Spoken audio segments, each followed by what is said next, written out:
Olá, pessoal, tudo bem? Aline, CEO do Instituto Proa. Estamos hoje começando a nossa 4ª temporada do Bate-Papo com o CEO. E como vocês sabem, esse é um podcast do Instituto Proa que tem como objetivo inspirar vocês a se tornarem melhores profissionais. Então, a gente bate um papo super bacana com CEOs para eles compartilharem as histórias de vida e todos os aprendizados e para que vocês também se inspirem a terem carreiras inspiradoras. Então, só para lembrar, quem ainda não conhece o Instituto Proa, o Proa é um instituto de inclusão produtiva que ajuda jovens a conquistarem um bom primeiro emprego. Então, para quem não segue ainda o Instituto Proa, siga a gente nas redes sociais, que a gente vai adorar. E hoje eu tenho uma convidada muito especial, que é a Natália Paiva, que ela é CEO da Mover. Nath, antes de começar passar a palavra para você, eu vou fazer a parte mais formal do podcast, tá? Que eu vou ler toda a sua mini bio. E eu já tenho uma coisa para falar para vocês, pessoal. A Nath, ela é multifacetada. Então, são muitas coisas. Eu tô curiosa em muitos assuntos. Alguns eu já conhecia, outros não. Mas para que todo mundo conheça. Então, a Natália Paiva, ela é CEO da Mover, uma associação entre grandes empresas que visam promover e acelerar a promoção da equidade racial e cofundadora e sócia da Alandar Consultoria. Falei certo? Certo. Perfeito. Uma empresa liderada por mulheres e especializada em regulação da internet. Assunto muito importante, né, pessoal? A Natália foi nomeada como uma das 500 pessoas mais influentes da América Latina pela Bloomberg Linha e é Senior Global Fellow na Inter-American Dialogue, atuando nos conselhos de organizações como Internet Lab e Transparência Brasil. Com mais de 15 anos de experiência, ocupou posições de liderança no Meta, McKinsey e na ONG Transparência Brasil. Em outra frente, também publicou livros infantis, vamos falar sobre isso, com mais de 30 mil exemplares vendidos de 3 obras lançadas. Nath, é um prazer ter você aqui com a gente. Obrigada, viu? Eu que agradeço. Super feliz e honrada por esse convite, super animada pelo bate-papo. Sempre bom com você. Nath, eu queria que você começasse contando pra gente quem é a Natália, o que a Natália já fez. E aí eu vou fazendo as perguntas, que eu tenho muitas curiosidades, mas eu não quero chegar nas minhas curiosidades. Então tá bom, para além, né, da mini bio, que na verdade é uma faceta pequena da gente, né? Eu sou mãe de 3 crianças e eu acho que isso, né, ocupa muito parte de quem eu sou. A minha mais velha tem 9 anos, o do meio, que é o Martim, a mais velha é a Serena, o do meio, o Martim, tem 6 e a Nina tem 3. Então, esse é um trabalho em tempo integral que me consome bastante. Mas, além disso, também sou casada com o Manuel, que ele é professor de ciência política na USP. Então, todos os temas relacionados à política, equidade e internet, e os novos tempos nos quais a gente vive, nos interessam e fazem parte da nossa conversa dia a dia. Assim. Então, eu diria que isso também faz parte de quem eu sou. Nath, eu queria que você contasse um pouquinho pra gente, lá no comecinho da sua jornada. Então, conta um pouco sobre a sua formação, como é que foram os seus primeiros empregos, quem era a Natália no início de carreira? Claro, super. Acho que é importante também, né, de quem eu sou do Ceará, eu sou de Fortaleza, minha família inteira mora lá ainda, e eu comecei a trabalhar no jornalismo, né, fiz meu ensino médio, e para mim eu tinha bastante claro que eu queria fazer jornalismo e não tinha muita dúvida sobre isso. Lá naquela época, né, eu acho que hoje a gente já sabe que o Ceará é um dos estados onde há muita competição para ITA, IME. É uma das melhores educações públicas do Brasil, inclusive. E também no privado tem um foco muito grande nesse ensino de excelência, né? Uhum. Então, naquela época, que era mais politicamente incorreto, você dividia as turmas por performance, né? Então, na minha turma, todo mundo ia prestar ITA, IME, e aí eu fiz jornalismo, né? E eu tinha claro que eu queria jornalismo, e isso foi algo que, né, fazia parte de quem eu era. Gostava muito de ler, gostava muito de escrever e gostava muito de política, economia, enfim. Então, me pareceu um caminho ali meio claro, né? Fiz faculdade, comecei a trabalhar simultaneamente no cinema de Fortaleza, que é dedicado ao cinema que a gente chamava de cinema de arte, né? Que é o cinema fora do circuito tradicional. E aí logo depois eu comecei a trabalhar com jornalismo cultural. Então, como que do jornalismo cultural eu vim parar onde eu estou agora, em posições que são bastante diferentes desse meu background, diz respeito a algumas coisas que estavam lá desde o início, né? E quando me fazem esse tipo de pergunta, é quando eu consigo conectar o agora com aquele começo lá atrás, né? Então, eu acho que algumas coisas, né? A curiosidade e uma certa movimentação por meio das paixões foi algo que fez parte de mim. E claro, né, tem um privilégio de você poder fazer isso, mas eu acho que a gente, de uma maneira geral, tem mais espaço para fazer isso do que a gente imagina, né? Então, lá no passado, eu comecei a trabalhar com cinema, logo depois eu comecei a trabalhar com economia e foi muito pelas oportunidades que foram... e foram pelas oportunidades que foram surgindo e eu fui abraçando porque elas estavam conectadas com a minha curiosidade ali naquele momento e o que poderia me levar para caminhos diferentes, né? Então, acho que esse foi uma característica que eu tinha lá desde o início, quando eu tinha 20 e pouquinhos anos e estava na minha primeira redação. Mas tem uma outra coisa que também, principalmente quando eu falo com jovens, eu lembro daquele momento, que eu me conectava muito com as pessoas mais sêniores da sala. E eu me conectava muito de uma maneira muito... autêntica a partir do que eu estava buscando por curiosidade, né? Então, vou dar 2 exemplos. Esse meu primeiro emprego no cinema de arte, como que funcionava?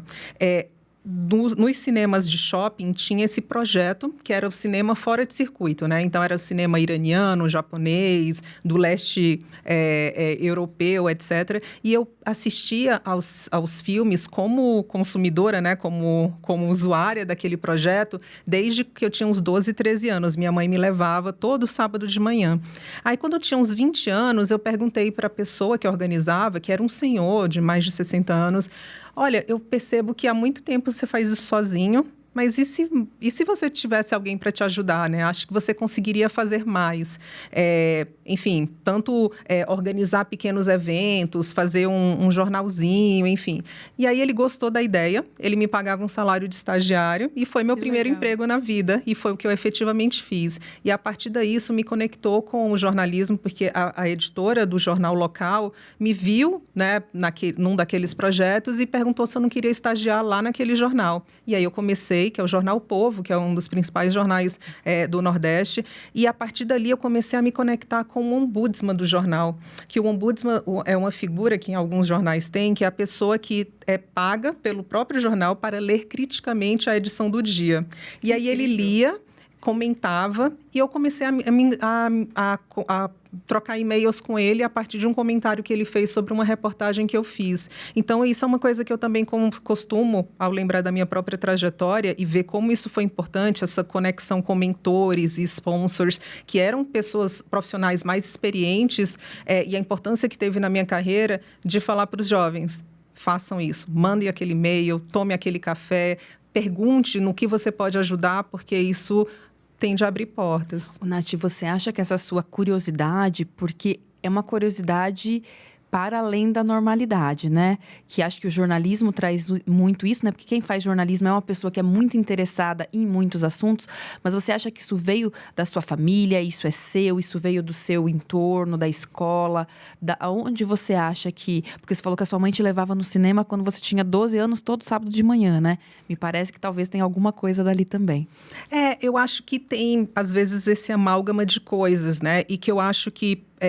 A minha mãe, hoje a gente consegue nomear as coisas de forma diferente, ela era uma mãe solo, né? Meu pai morreu quando era muito pequena, enfim. E ela tinha esses momentos no qual ela guardava para essa conexão, né? Então, ia para o cinema, ia para o teatro, né? Esse tempo de qualidade. E a minha mãe tinha uma outra profissão, ela é médica até hoje, e ela própria é muito curiosa, né? Então, ela foi pediatra por mais de 30 anos e aí, na época da pandemia, fez psiquiatria, né? Se especializou já com mais de 65 anos. Então, ela também é uma pessoa curiosa sedenta, e que estimulou, né, bastante isso em mim. E acaba que, então... Eu ia para aulas dela de pós-graduação, por exemplo, para estudar epidemiologia, criança. Então, é interessante, né? Ela me levava para algumas viagens que também fora da rota comum. E eu acho que essa exposição que a minha mãe e a minha família me proporcionou acabou ampliando, talvez, esse repertório que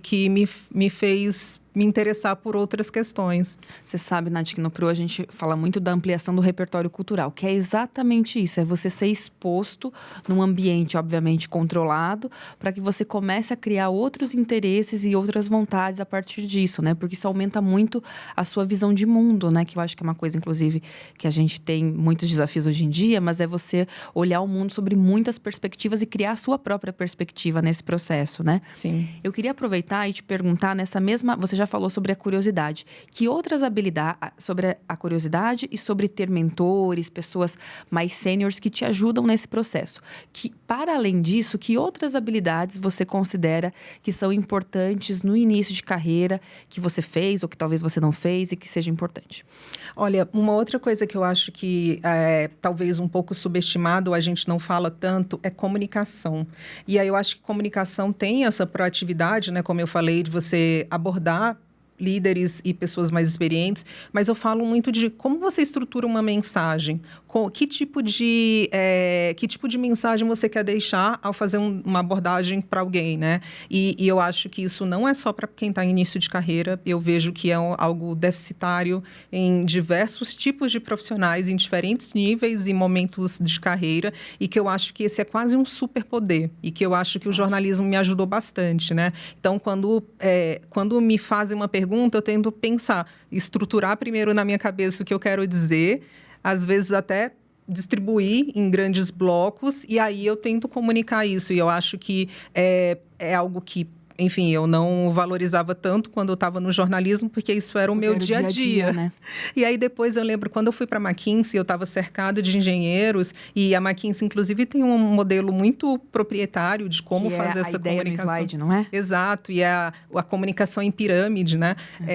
Que eu vi que, puxa, não é tão trivial, e que eu acho que eu tenho que alavancar esse meu poder e estruturá-lo e apoiar, né, também quem está ao meu redor, de entender que isso é bastante importante, né? Não só para você comunicar efetivamente o que você precisa e, claro, né, fazer o seu trabalho, mas porque eu acho que muito do que a gente faz no nosso dia a dia, independente da indústria ou do setor no qual você trabalha, diz respeito a criar uma narrativa, criar um roadmap e comunicar isso aos diferentes stakeholders e ter clareza sobre isso.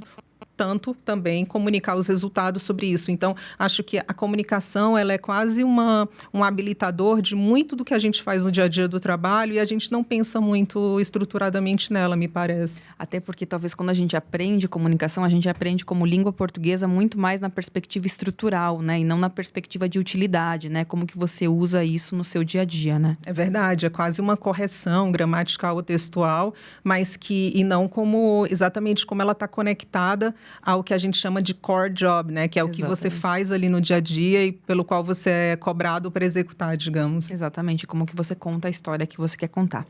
Nath, eu queria trazer um ponto. Numa entrevista recente, né, você comentou sobre o quão apaixonada você se viu à frente da regulação da internet quando você atuava no Meta. Gente, só para lembrar, né? Meta é dono do Facebook, Instagram, né? Para não falar nenhuma bobagem, não falar mesmo. O concorrente. Em que momento... então, eu queria que você contasse um pouco disso, porque a gente está lá no jornalismo de cinema, de crítica. Como que você foi parar numa empresa de tecnologia? Você passou na McKinsey primeiro? Primeiro na McKinsey. Então, conta um pouquinho para a gente chegar nesse assunto do marco de regulação da internet, que eu acho que também é algo super diferente que você fez. Eu acho que esse conceito, e aí quando a gente está falando sobre carreira e sobre escolhas, me atravessou bastante essa ideia de serendipidade, quase, né? Então, teve o jornalismo cultural, teve o jornalismo econômico. Eu fui fazer uma MBA numa escola de negócios fora do Brasil. Voltei e fui dirigir uma organização com foco em gestão pública, accountability e transparência pública. Depois eu fui para a McKinsey, muito liderar projetos cujo contratante era um ente público. E depois eu fui para a regulação de internet. O seu mestrado teve alguma coisa pública de governo? Não. Foi um MBA mesmo, Business School, com engenheiros, administradores e economistas ao meu redor. Mas antes disso, um padrão. Mas antes disso, eu tinha até feito um mestrado em semiótica, estudando narrativas medievais. Nada a ver também. Então, a gente está falando de muitas coisas que parecem desconectadas entre elas, mas que eu acho que a linha invisível delas é muito a minha paixão e um pouco também, né, uma dose de serendipidade, como eu falei. Então, eu fui muito me deixando levar, por um lado, mas eu não acho que seja necessariamente passividade, mas sim me abrir para coisas que eu não sabia que existiam. Então, vou te falar como que eu fui parar em regulação de internet. Eu estava na McKinsey trabalhando, eu já tinha acabado de ter... Explica para quem não conhece a McKinsey, claro. né? O que é? A McKinsey é uma consultoria estratégica que tem tanto a parte mais conhecida dela, que é foco em setor privado, né? Então, apoiar empresas de diferentes indústrias em desafios específicos, mas tem também uma parte que atende o setor público, que foi a minha paixão e que foi o que me levou para a McKinsey, que é desde apoiar, né, um ente público a fazer um planejamento estratégico de 4 anos, por exemplo, uma cidade ou um estado, até pensar uma reestruturação financeira de uma secretaria, etc. Então, tinha uma variedade bastante grande de projetos também. Então, eu estava na McKinsey, eu tinha acabado de ter a minha filha, e aí, com isso, eu tinha menos flexibilidade de viagem, que é algo também muito importante numa consultoria estratégica. Você está Viaja de segunda muito, a né? quinta fora Cliente, de onde né? você está baseado.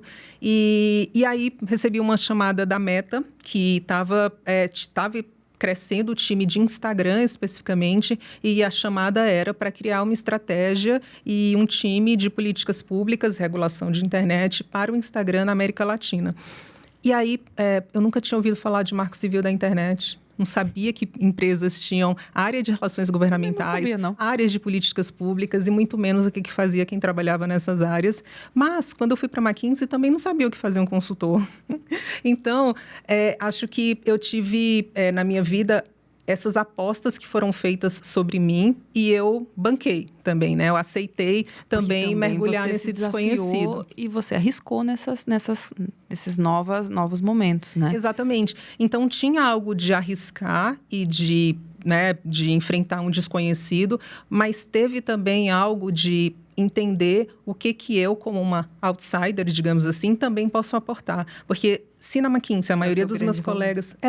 se a maioria dos meus colegas eram engenheiros que estavam ali e eu tinha um tipo de superpoder, também na regulação a maioria são pessoas que fizeram, têm um background em direito, etc., e que eu não tenho, né? Eu tenho outro olhar e aporto de outra maneira. Então, foi aí onde eu fui parar e que me apaixonei por essa área, porque eu acho que ela conecta algumas das questões que me interessam muito, né, dentro disso, que é como a gente está preparando e se preparando para o futuro. Conta um pouquinho para a gente, então, o que é o marco da regulação da internet e por que isso é importante? O Marco Civil da Internet foi aprovado há mais de 10 anos, que é basicamente a Constituição da internet, né? Quais são as regras? Quais são as regras de plataformas digitais e de outros entes relacionados a esse universo. E que recentemente está passando por uma mudança muito grande, por uma revisão do artigo 19 no ano passado pelo STF, que basicamente uma das coisas mais importantes do Marco Civil é que hoje a gente começa a abrir muitas abas, mas basicamente hoje o conteúdo que a gente posta numa rede social é um conteúdo gerado por terceiro, não é a plataforma, não é o Facebook ou o TikTok, enfim, que está publicando aquele conteúdo como um jornal faz, que tem uma decisão editorial sobre ele. Sou eu, Natália, que estou lá. E aí, de quem é a responsabilidade sobre esse conteúdo, se é um conteúdo danoso ou até mesmo criminoso? É de quem posta, é da plataforma, e recentemente o STF abriu uma responsabilização muito maior das plataformas que abrigam conteúdo, mesmo que seja gerado por terceiro. Então, a partir daí, impacta bastante, e esse é um ano de eleição, onde a gente vai ter ainda mais uma participação de conteúdo feito por inteligência artificial, por exemplo, uso de agentes, etc. Então, vai ser uma eleição que vai ser marcada por muita novidade também.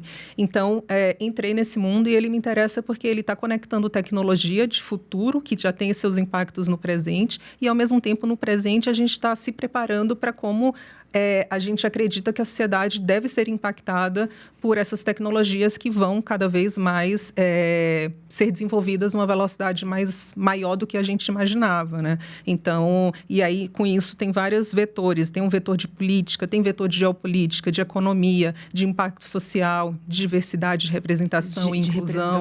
De proteção, né? De proteção, infâncias. Então, são muitos assuntos e os assuntos que se entrelaçam muito nesse digital, que cada vez mais vai ser o dia a dia. E aí, conta um pouquinho pra gente, como é que você decidiu, depois de trabalhar, né, de trabalhar nessa perspectiva, criar uma consultoria, né, fundar a Alandar? Veio Sim. disso, desse seu entendimento da demanda que existia no mercado? É muito engraçado, porque isso foi só uma percepção que eu tive a posteriori, né? Que a Alandar, quando eu e a minha sócia, Daniele Kleiner, a gente criou, foi baseado num poema do Antônio Machado que fala assim: caminante no hay camino, se hace camino al andar. A gente juntou ao andar, alandar e virou alandar. E eu também dirijo o Mover. Então, ambas falam sobre esse movimento e essa necessidade de estar se movendo e não ficar parado, porque não só pela necessidade humana, mas também pelo tempo no qual a gente vive. E eu acho que Alandar foi muito para mim de que eu não sentia que eu cabia mais numa empresa. E eu estava escutando até um podcast da Suzy Welch, que é aquela professora da NYU, falando sobre a vida B+, né? A B+ Life, né? Que é onde o seu emprego é legal, tem um prestígio, tem um bom salário, etc., mas falta. E eu acho que era assim que eu me sentia e que eu acho que a Alandar está mais alinhada aos meus valores. Aí, quando eu falo valor, não é nenhuma questão ética ou não ética, de maneira nenhuma, mas é muito isso de como essa autenticidade, essa conexão com coisas que são bastante importantes para mim, como, por exemplo, liberdade, né, de pensamento, possibilidade de criar estratégias que sejam mais duradouras para além do curto prazo, etc., a gente consegue colocar em prática mais fortemente. Eu acho também, né, Nath, que você aprende no decorrer da carreira que em alguns momentos você começa a ter influência, poder e influência, e é uma decisão nossa usar esse poder e influência para coisas positivas e coisas que melhorem o mundo, né? Super. Eu penso porque eu acho que eu passei por algo parecido na minha carreira, e quando eu descobri que eu poderia influenciar e fazer várias coisas, eu falei, poxa, é ali o meu lugar. É esse lugar que eu quero contribuir. E aí eu queria que você contasse um pouquinho pra gente sobre a Mover, né? Que é a nossa super parceira. A gente tá nessa parceria há 3 anos já. Sim.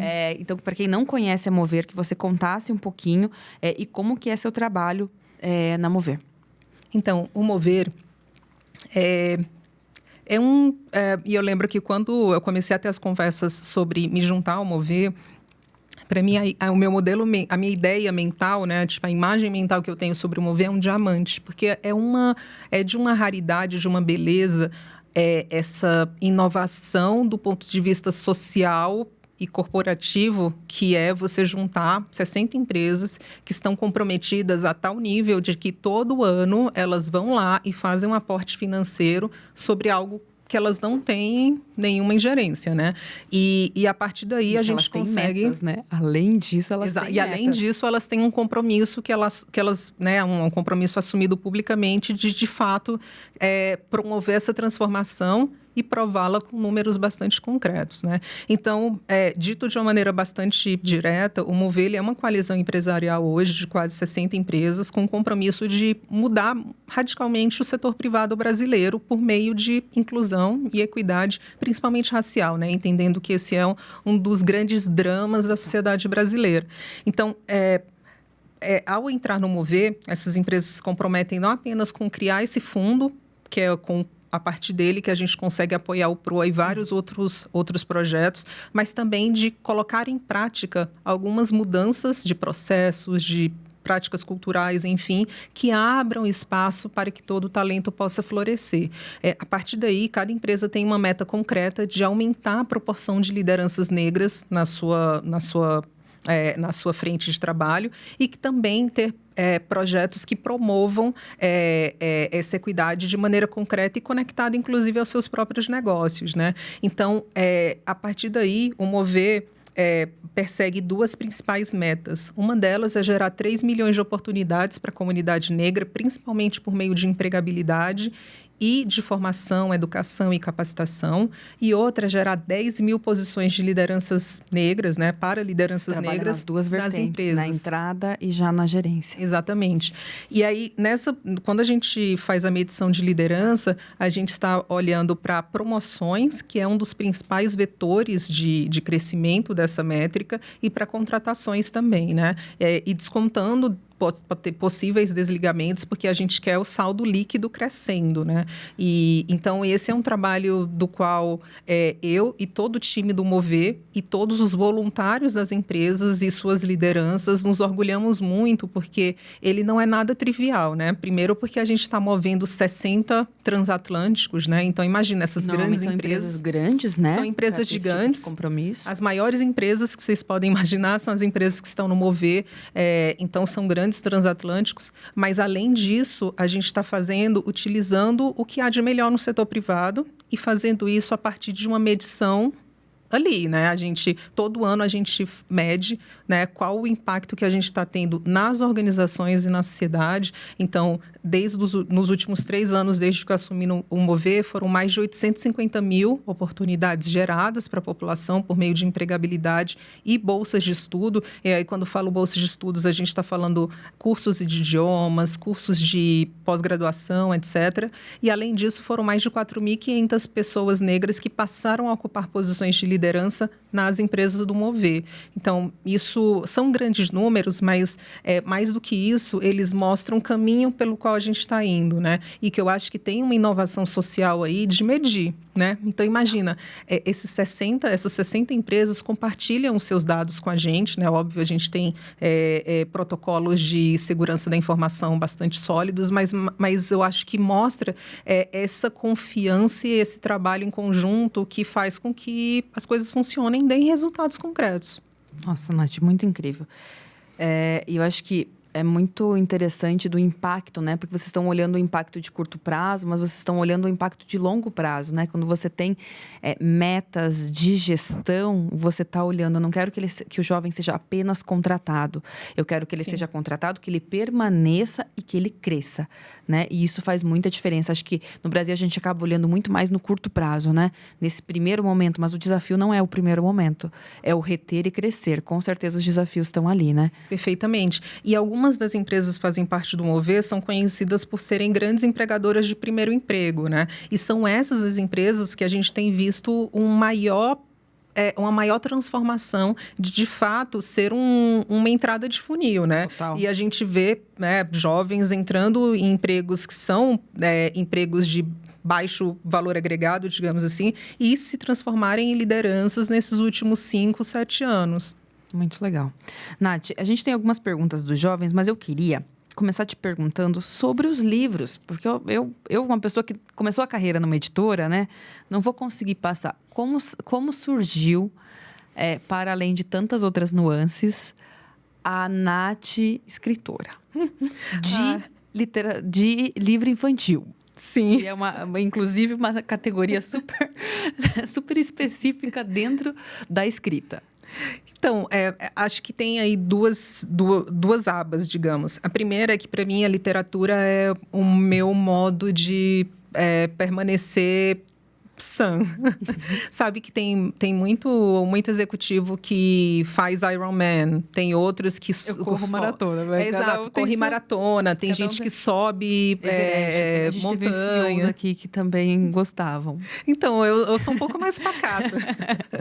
Eu leio ficção. A sua chance de morrer é menor, o que é ótimo. Eu gosto de ler ficção. E ainda um tipo de ficção mais específico, que eu gosto menos de literatura contemporânea, eu gosto de ler os clássicos, né? E os clássicos são muitos, né? Então, ainda tem um bom tempo. Então, por exemplo, agora, nesse momento, eu estou na metade do Idiota, do Dostoiévski. Que é isso, assim, eu gosto muito, e eu acho que o que me traz muito esse bem-estar é também de ser deslocada para uma realidade muito diferente da que eu estou vivendo hoje, com modelos mentais diferentes, dramas diferentes, contextos históricos diferentes, além de uma escrita, né, que me faz pensar e sentir coisas que não são o meu dia a dia. E que só a literatura consegue. E que só a literatura consegue. Isso dito, quando eu tive a minha primeira filha, eu comentei que eu tenho 3, esse meu amor e paixão pela literatura veio para a literatura infantil. E eu achei uma maneira nova ainda de me conectar com a minha bebê, né, que hoje é uma leitora voraz, inclusive. Imagina, ela tem 9 anos, leu mais de 40 livros ano passado. Meu Deus. Muito, muito, muito, muito mais do que eu.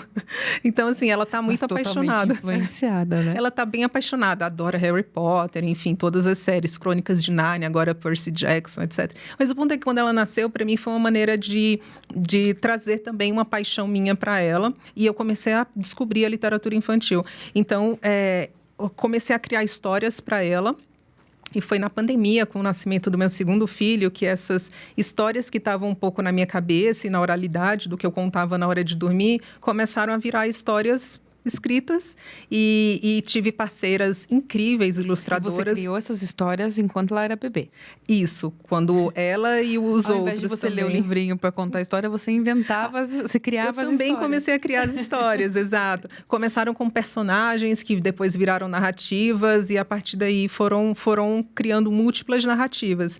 E como eu não sou ilustradora, que é uma daquelas coisas, o que você gostaria de ser em outra vida? Amaria ser artista visual, porque eu acho incrível o que as artistas, né, conseguem fazer.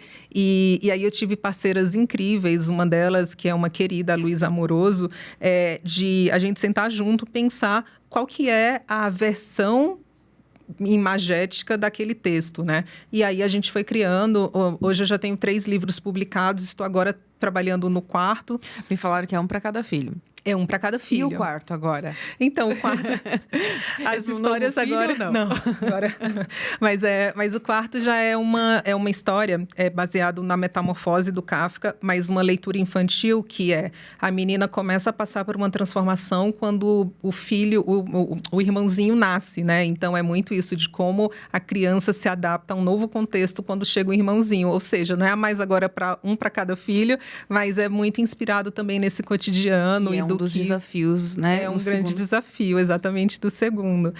Então, tenho várias outras histórias já guardadas, porque é isso, assim, eu acho que eles acabam inspirando, e eu acho que é quase uma metáfora, assim, da parentalidade também, e de várias outras paixões que a gente tem na vida. É óbvio que parentalidade não é uma delas, não é a única, é uma delas, e que, para mim, traz muito isso, essa conexão com múltiplas paixões, né? Então, eu acho muito legal uma paixão minha, que é a literatura, como para outras pessoas são outras, né? E a gente conectar isso com os nossos filhos e isso gerar novas histórias. E para além disso, você vai gerar isso em outras famílias. Isso é muito legal. Então, sai de você, né? Não é mais só sobre você, as suas paixões. Você consegue mover, né? Você consegue movimentar para outras pessoas. Isso é o que eu acho muito legal mesmo, assim, que acaba que por sorte, assim, os livros acabaram tendo uma atração. Foram mais de 30 mil livros vendidos. Isso, o que é muita coisa para quem não conhece. Acima de 4 mil, a gente já está falando de um best-seller. Para ter uma ideia, no Brasil, uma tiragem de um livro infantil é 2 mil ou 3 mil. Para você ter uma ideia, em Portugal, isso é 3 vezes mais, tá? Portugal é um país pequenininho. Mas, assim, isso diz respeito, né, sobre o Nath, país. Sabe que eu li uma pesquisa que estamos aumentando o número de leitores no Brasil. Sim, graças a Deus. E essa semana, essa pesquisa, eu falei, gente, pelo menos uma notícia boa. O que é muito legal, né? É muito bom. Mas o que eu tenho recebido de feedback de quem lê os livros, e aí ou me manda mensagem pelo Instagram, pelo LinkedIn, enfim, ou pela editora, é muito isso, dessas possibilidades de conexão para além da conexão que eu tenho com os meus filhos. Então, é isso que você falou, é muito bonito ver. E eu acho que, mais do que essa conexão, que é muito passada pelo afeto, eu acho que tem um outro resultado não calculado de maneira intencional, mas que eu acho que é muito positivo, é o tipo de literatura também e o tipo de conexão que a gente está fazendo. Que eu acho que hoje, no mundo saturado de telas, a gente entender que há outras maneiras de fabular, outras maneiras de contar história, outros rostos, vozes e cores que podem ser donos das suas próprias histórias, é super bonito. Porque nos meus 3 livros, e no 4º com certeza também, as crianças, não é um livro de nenhuma maneira didático ou fala sobre diversidade, não tem absolutamente nada a ver com isso. Mas todos os protagonistas são negros. Numa época, né, quando lancei os meus livros, isso era muito menos acessível no mercado editorial brasileiro, que, graças a Deus, está mudando, né? Cada vez mais a gente vê representatividade.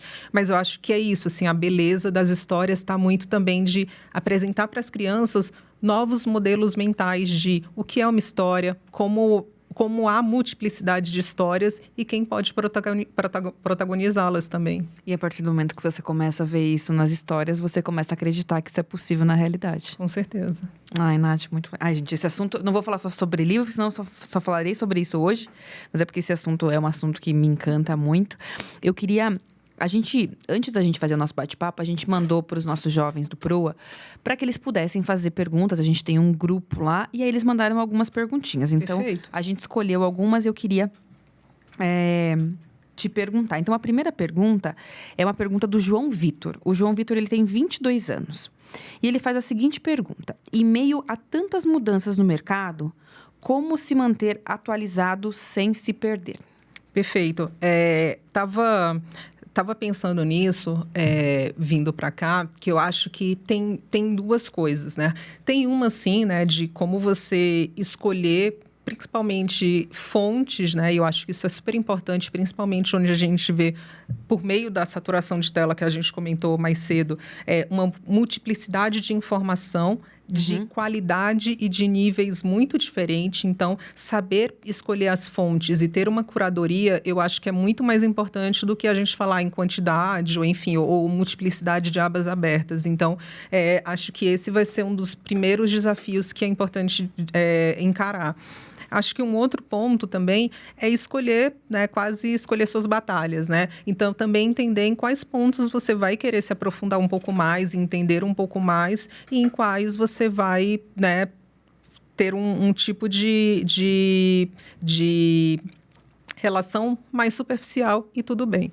E eu acho que um terceiro ponto, e que eu acho que vai ser cada vez mais importante para todos nós, era estar ok em não saber tudo sobre todos os temas que estão colocados, né? Então, acho que diminui um pouco essa ansiedade ou medo de ficar para trás e entender que a gente não vai conseguir dar conta de tudo e cada vez mais isso vai ser verdade. Você sabe, Nath, que uma coisa que eu venho pensando muito, né? No passado, na educação, a gente tinha um modelo muito de conteúdo, né? Então, eu tinha conteúdos que eu precisava aprender. Hoje, para mim, acho que o grande diferencial para contribuir com a sua resposta é a gente criar a habilidade de aprender a aprender. Porque você sai exatamente desse lugar que você não sabe, mas você tem uma capacidade de conseguir aprender coisas muito diferentes. Porque aquele modelo que era a antiga Barça, tenho certeza que a nossa audiência não sabe, mas a gente compilava todos os conteúdos no mundo, os conhecimentos num livro. Então, era uma coleção, você olhava na Barça e estava lá. Ou em outros livros. Hoje não existe mais isso, até porque são coisas novas que estão sendo criadas. Então, eu acho que essa habilidade de você, no desconforto, né, aprender a aprender e aprender rápido, eu acho que ajuda muito também, né? Porque talvez o que a gente saiba hoje não seja mais relevante daqui 5 anos. E aí eu tenho que aprender do zero. E aí todo mundo vai nesse lugar, diferente de antigamente, que a gente tinha, você tem uma formação, um mestrado. Talvez hoje isso já não faça mais tanto sentido, né? Porque todo mundo vai ter que sair do zero para um novo conhecimento, né? Então, acho que essa habilidade do aprender a aprender, que é o modelo construtivista, eu acho que ele ajuda muito também. Super, concordo super com você. E eu acho que é o Adam Grant, se eu não estou totalmente enganada, que fala também sobre o aprender a desaprender. Que eu acho que é também a gente... pense de novo, né? Exato, pense de novo. Então, mencionei certo. Que é isso, assim, de que cada vez mais a gente vai ter que abandonar nossas priores e o que a gente tinha como certo, e que eu acho que é mais correto para gerações que já estão mais consolidadas no mercado, mas que eu acho que, pela velocidade das transformações, inclusive os mais jovens já vão ter que vir com esse músculo se exercitando desde o início. Eu também acho. Bom, a segunda pergunta é da Jéssica. A Jéssica tem 20 anos. Ela fala o seguinte: nos dias de hoje, o que chama mais atenção em você num currículo? Então, nossa, faz tempo que eu não vejo mais currículo. Essa é a dúvida de todo jovem do Proa. Né? Mas eu acho que, pensando no currículo e pensando na entrevista e nesses momentos todos, eu diria algumas coisas, né? A primeira é pensar em impacto, né? E é isso, mais do que fiz determinada formação ou trabalhei com X, mas o que isso efetivamente produziu, né? E, né, spoiler, né? Com certeza você já tem um impacto e já causa impacto, porque senão você não estaria trabalhando em determinados lugares, né? Isso para quem já tem experiência, né? Mas que eu acho que também isso, o que vale para todo mundo também, eu diria que é um sinal de iniciativa, né? O que você fez quando você não era necessário que você estivesse fazendo determinada coisa. Outras atividades que não são trabalho, exatamente, né? Voluntariado ou interesses múltiplos, né? Então, acho que isso são sinais que têm uma certa... traz algo de distintivo e chama atenção para quem está do outro lado, né? Eu acho que na perspectiva do que você trouxe das características, a comunicação, então você pensar também em como contar essa história, dando exemplos. Eu participei do voluntariado, por que isso foi importante, o que eu aprendi, o que eu contribuí. Super. Acho que você estruturar bem essa comunicação, ela é mais importante do que você ter uma experiência incrível, porque no primeiro emprego ninguém tem uma expectativa, né, que o jovem seja... né, um CEO, ele é um outro lugar. Acho que é mais sobre outros comportamentos, né? Super. Nath, para a gente fechar as perguntas aqui dos jovens, o Nicolas, de 18 anos, ele pergunta o seguinte: o que te faria contratar um jovem com pouca experiência, mas com muito potencial? Então, acho que talvez o que eu veria, para mim, o que é o potencial, né? E aí, nisso, eu acho que, inclusive... isso funciona para o jovem, mas eu acho que também para quem você quer apostar para um novo desafio, né? Eu acho que tem elementos que a gente já mencionou aqui, como, por exemplo, uma comunicação e essa capacidade de comunicação e também de curiosidade para desaprender e reaprender e aprender o novo. Mas eu acho que tem também duas coisas que acho que a gente talvez não fala o suficiente e não é nem só para jovens e primeiros empregos, não. Acho que para todo mundo. Um é a confiabilidade, né? De, puxa, eu confio que você é dono desta entrega e que você vai entregá-lo, sabe? Você vai discutir as dificuldades que você encontrar no processo. Se você não conseguir entregá-lo, você vai me falar por quê, enfim. Então, você vai antecipar. Você vai antecipar, então... Enfim, essa confiabilidade, eu acho que é a primeira questão e que, de novo, né, ela não está atrelada necessariamente à experiência ou, enfim, a uma senioridade, mas é muito também a maneira como você encara o trabalho, né? Que eu acho que isso é super importante. E eu acho que uma certa humildade, né, que aí se conecta muito com esse desaprender que a gente falou, também combinada com a iniciativa, né, de, não, eu vou lá e faço, eu posso fazer, etc. Então, essa que dá um senso de colaboratividade. Essa disponibilidade, né? Isso, essa disponibilidade, esse senso de colaborar mesmo, né, e de construir junto. Então, acho que isso tudo, para mim, é bem mais importante até do que determinadas experiências ou determinados skills já consolidadas. Nossa, eu super concordo. Nath, eu queria que a gente voltasse um pouquinho na parte da educação formal, porque é uma coisa que a gente valoriza muito também no PROA. Eu queria que você contasse um pouco sobre... A gente já falou da graduação, mas que você falasse um pouco do MBA, o quanto isso foi importante para você, por que você decidiu fazer essa continuidade dos estudos, né? Porque a educação, a gente sabe que é o único caminho, né? Então, eu gosto sempre de reforçar esse tema de educação, seja ela formal ou informal, mas que é importante, né? Então, por que você decidiu fazer o MBA? O que você aprendeu nesse MBA, se você recomenda? Não, legal. Eu acho que, para além do MBA, trazendo os elementos de educação que você trouxe, eu acho que teriam três caminhos aqui que eu traria. Um é que, para mim, eu vim, como eu falei, né, no começo, eu sou de Fortaleza, morava lá, minha família toda mora lá, e eu vim para São Paulo para fazer um mestrado em semiótica, que é...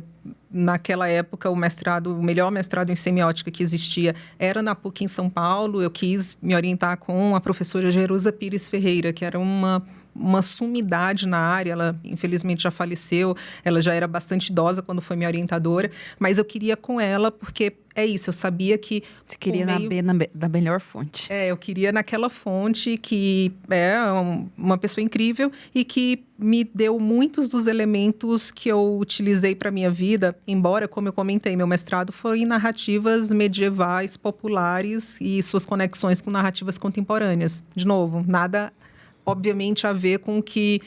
ou seja, nada por óbvio, a ver com o que eu faço hoje, mas que, para mim, é muito um fundamento de muitos dos modelos mentais que eu uso hoje, minha maneira de ver o mundo, minha maneira de interpretar sinais, signos, etc., que estão ao meu redor. Ou seja, com isso eu quero dizer que, para mim, mesmo não tendo uma conexão direta e óbvia com o que eu faço hoje, ela me fez quem eu sou também, certamente, né? E eu vim para São Paulo por conta do mestrado e fiquei até hoje, então, também teve ainda essa segunda importância. Para o MBA, foi uma história que traz um outro elemento, que é o seguinte: eu estava lá trabalhava na Folha de São Paulo em economia, e eu recebi um e-mail dizendo que eu tinha sido indicada para um processo seletivo de uma organização, que eu vou falar qual que é o Instituto Ling, que fica baseado no sul, né, do Brasil, no Rio Grande do Sul. É maravilhoso, eu adoro ele. Então, sou muito grata, porque foi por meio desse programa deles que eles têm bolsas de estudos, né? Bolsas de estudos para jovens jornalistas, que era o meu caso naquela época, fazerem um mestrado fora do país. Você só podia participar desse processo seletivo se algum jornalista que já era uma alumni? Não alumni, mas ele era um grande nome de uma redação no Brasil. Ele indicava alguém, e no meu caso eu fui indicada e eu não sabia, né, que eu tinha sido indicada. Participei do processo e aí ganhei uma bolsa para fazer um mestrado em jornalismo fora. E aí, quando isso foi no IE, que é o IE Business School, que fica em Madrid, mas a pessoa que era responsável pela escola no Brasil me fez a seguinte pergunta: Natália, pelo seu perfil, eu acho que você ganharia muito de, em vez de fazer um mestrado em jornalismo, fazer um mestrado, um MBA mesmo, um mestrado em administração. E eu nunca tinha pensado, não sabia o que era. Eu era um jornalista que achava que eu ia ser jornalista e ponto. E então, de novo, um pouco da serendipidade veio e a minha bolsa foi transformada em um MBA, tive acesso a muitas ideias e ferramentas que eu não tinha imaginado ser possível, não estava no meu horizonte, basicamente. E então, quando eu estava terminando o MBA, eu falei, eu não quero mais ser jornalista, né? Adoro, mas não é o que eu quero, não é onde eu acho que é o caminho que está mais alinhado aos meus valores, e aí, de novo, não valores de ética, mas valores de o que é importante para mim, sabe? Na minha vida, enfim, onde eu quero colocar minha energia. Então, voltei, fui trabalhar em outro espaço, no caso foi a Transparência Brasil. E eu acho que talvez um terceiro ponto que eu traria para a educação é a ideia de que hoje tem um conceito, né, de lifelong learning, que é o fato de que hoje a gente jamais vai parar de precisar estudar e precisar aprender, e às vezes vai ser uma educação formal mesmo que a gente vai precisar continuar tendo de tempos em tempos. Eu acho que a educação formal ela tem um valor porque ela tem um processo muito bem estabelecido, né? Então, eu acho que em alguns momentos, para algumas coisas, ela é muito relevante. Super. E você sabe que quando eu fiz meu mestrado, a minha percepção, né? Eu fiz mestrado em empreendedorismo e novos negócios na USP, na FEA, que é uma faculdade, né, super tradicional. E eu lembro que, quando eu terminei o mestrado, a minha conclusão foi: eu fiz isso para mim. Porque eu comecei a escrever melhor, eu comecei a pesquisar melhor, eu comecei a entender o mundo com os meus próprios olhos e ter a minha percepção sobre o mundo. Então, que não era o objetivo inicial do mestrado, não era esse. E eu falei, nossa, eu ganhei uma outra coisa que eu nem sabia que existia, né? Você começa a ter os seus próprios critérios de como você vê o mundo, né? E eu acho que isso não tem valor, assim, isso é... Super. Porque é seu. Ninguém pode te tirar isso, né? Então, eu acho que isso tem um valor. Então, eu gosto muito da educação formal, porque eu acho que ela traz algumas coisas que nunca é o objetivo principal. É algo que acontece no meio do caminho, que te transforma e que você fala, é isso aqui. Era por isso. E eu acho que é isso também que a gente entende no Mover, assim, que 3 anos atrás não necessariamente era essa a vocação do Mover, e que hoje a gente tem muita clareza, assim, de que esse é o papel que a gente quer ter e é onde a gente quer incidir, que é cada vez mais ofertar. E aí, óbvio, dentro do recorte existente do Mover, que é nosso grande objetivo, é que haja mais diversidade, equidade e inclusão nos espaços de liderança do Brasil, e a gente está falando de recorte racial. Conectar potenciais líderes com oportunidades de desenvolvimento profissional. Então, nesse ano, mais de 3 mil pessoas vão passar por alguns dos nossos programas de formação de liderança, que são programas que são curados com professores de escola de negócio e que têm certificado, enfim, e é dentro de um processo bastante formal, né? Um deles, e a gente está super feliz em relação a ele, vai ser com Harvard. Então, vai ter o time de Harvard aqui no Brasil para promover esse programa, né? Então, a ideia é que a gente cada vez mais consiga ofertar programas que tenham uma qualidade super alta e que possam trazer essas amplas possibilidades de impacto, né? Tanto o desenvolvimento profissional por meio de ferramentas e que, óbvio, todos nós precisamos, mas também essa questão de mindset, que foi o que a gente comentou também, né? De sim, né? É possível e como você consegue se apoderar, né, de toda essa sua potencialidade também. Ô, Nath, perfeito. E aí, falando um pouquinho mais de Mover, né? Hoje você trabalha diretamente com diversidade. Qual foi o maior desafio, e a gente sabe o tamanho do desafio dessa oportunidade? Eu diria que são vários desafios. Acho que um deles, e talvez o primeiro, que eu acho que a gente até comentou aqui antes, é como trazer todos os elementos de foco em impacto, foco em resultado, metrificação, enfim, todas as boas práticas de mercado para uma organização, né, do terceiro setor, com foco em diversidade, né? Que não é tão óbvio assim, né?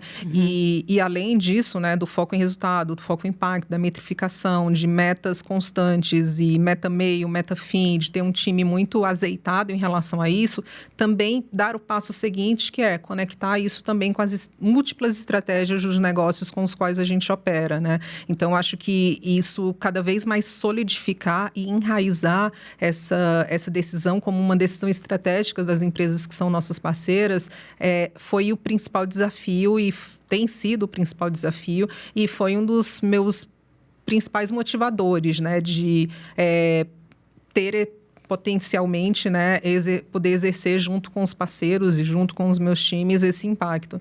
Acho que a partir daí derivam vários outros, né? E eu acho que um deles é o momento geopolítico no qual a gente vive, né, que trouxe um elemento, né, de desafiador adicional para essa agenda, além de também para antes disso, né, todo o pano de fundo no qual a sociedade brasileira opera, né? Então, toda vez que a gente pensa nisso, né, que o Brasil foi um dos principais protagonistas do tráfico transatlântico, que foi absolutamente essencial para a construção das economias, né, modernas, e que isso foi algo não dito por tanto tempo, né? Acabou de ser aprovado resolução na ONU que reconhece este como o maior crime contra a humanidade da história, e que o Brasil teve esse papel tão preponderante, foi tão importante para a economia brasileira e cujos efeitos são sentidos até hoje, e a gente ainda não encara isso de uma maneira muito clara, né, em todos os espaços,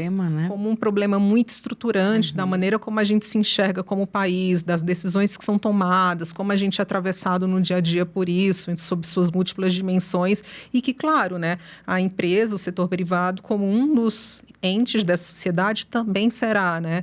E eu acho que trazer essa discussão junto com vários atores da sociedade brasileira que estão em diferentes setores é um grande desafio e tem sido um deles, né? Mas que claramente nós fizemos avanços incríveis nos últimos anos. Ô, Nath, acho que aí falando do nosso lado, né, de quem opera uma parte do que o Mover desenvolve, eu acho que vocês têm um papel muito grande de influência, né? E eu acho que a gente está no momento que a gente precisa ensinar mesmo. A gente precisa ensinar. Então, acho que vocês têm esse poder de influência e usar esse poder de influência para influenciar, para mudar, né? E, de repente, mudou. E ninguém percebeu e a coisa aconteceu. Então, acho que cada vez mais, né? Eu ando estudando bastante sobre o poder de influência, né? Eu acho que é um superpoder. Você conseguir mobilizar, né? E você conseguir fazer essas mudanças. Então, só para reforçar o quanto a gente agradece a nossa parceria, porque ajuda muito nossos jovens na ponta. Acho que é um ganha-ganha mesmo esse nosso processo. Super. Não, e a gente tem visto também o impacto que tem do lado, né, das próprias empresas, né? Então, essa é uma parceria que muito nos orgulha e que tem evoluído ano a ano, assim, e da abertura das empresas e do desejo delas de criarem também trilhas e iniciativas focadas, né? E eu acho que isso é uma das belezas do Mover também, que eu até falei um pouco antes, né? O Mover tem isso de movimento, mas que eu acho que também muito de evolução, no sentido de que todo ano a gente quer evoluir em relação às iniciativas que a gente traz do ano anterior, né? E eu acho que o PROA tem sido um exemplo excelente de como a gente tem tratado internamente. A gente está muito feliz também. Nath, eu estou aqui olhando o relógiozinho, porque eu já tenho várias perguntas, mas a gente está caminhando um pouquinho para o final. Então, eu queria, antes da gente entrar no bate-bola, que eu já vou te explicar o que eu queria, para a gente encerrar, que você pensasse numa mensagem ou num conselho que você daria para os jovens que querem construir os sonhos inimagináveis. Qual é o conselho que você daria? Ai, responsabilidade, hein, responder essa pergunta.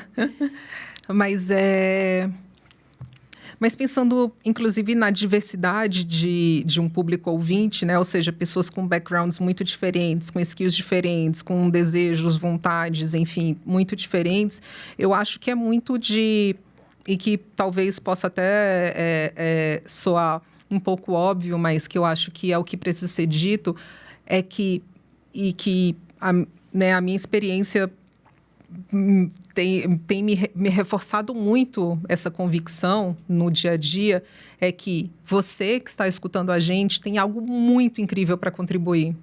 E eu sei que às vezes pode parecer que não, quando você se compara com outra pessoa, quando você olha onde você ainda está e onde você quer chegar, enfim, quando você utiliza várias métricas e réguas que são distorcidas, vai.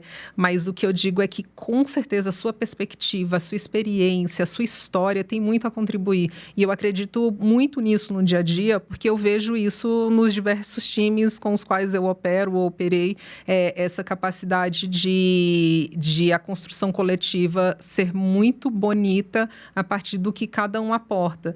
E disso eu não tenho dúvida. Todo mundo tem algo muito incrível para aportar e pensando, né, principalmente em carreira, né, a construir dentro de qualquer ambiente no qual você queira contribuir. Todo mundo tem um superpoder, né? Todo mundo tem um superpoder. Nath, agora a gente está chegando no nosso momento que se chama bate-bola. Então, como é que funciona esse momento? Eu te faço perguntas e você precisa ser diretiva na resposta. Tá bom. Não pode ser jornalista agora, tem que ser administradora. Então, vamos lá. Uma pessoa que te inspira.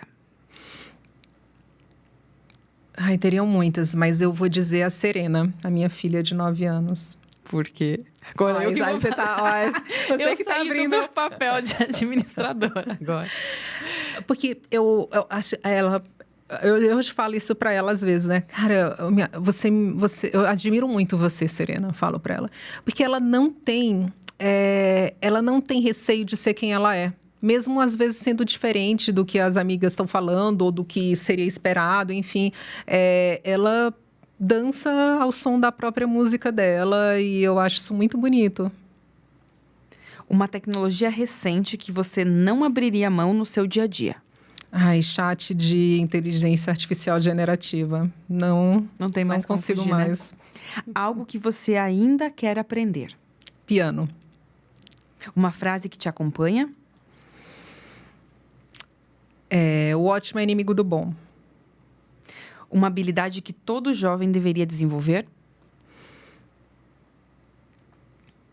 Acho que a comunicação estruturada. Um sonho para a internet do futuro. Que tenha menos oligopólios e mais diversidade de quem está ali gerindo. Um livro que mudou sua forma de pensar. Muitos, mas eu vou dizer um que eu até brinco que ele é autoajuda de luxo, que se chama Cartas a um Jovem Poeta.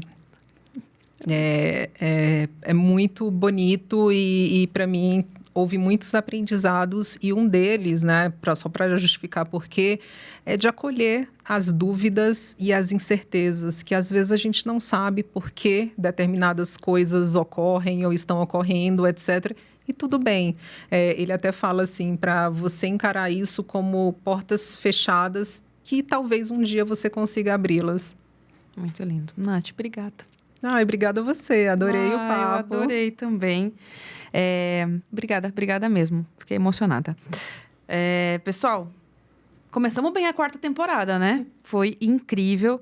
Então, só para relembrar, né? Todo esse conteúdo tá no Spotify, em todas as plataformas, também no YouTube do Instituto Proa. Então, quem quiser assistir, só ir lá, pode compartilha com todo mundo, porque o nosso grande objetivo aqui é que conteúdo de qualidade, de inspiração, chegue cada vez mais a mais pessoas e que isso mexa em você em algum lugarzinho e que te movimente para ação. Então, esse é o nosso grande objetivo.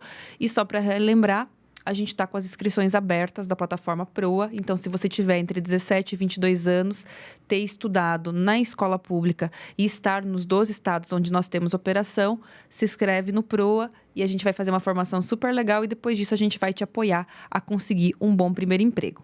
Então, eu vejo vocês no nosso próximo episódio. Um beijo bem grande. Tchau, tchau.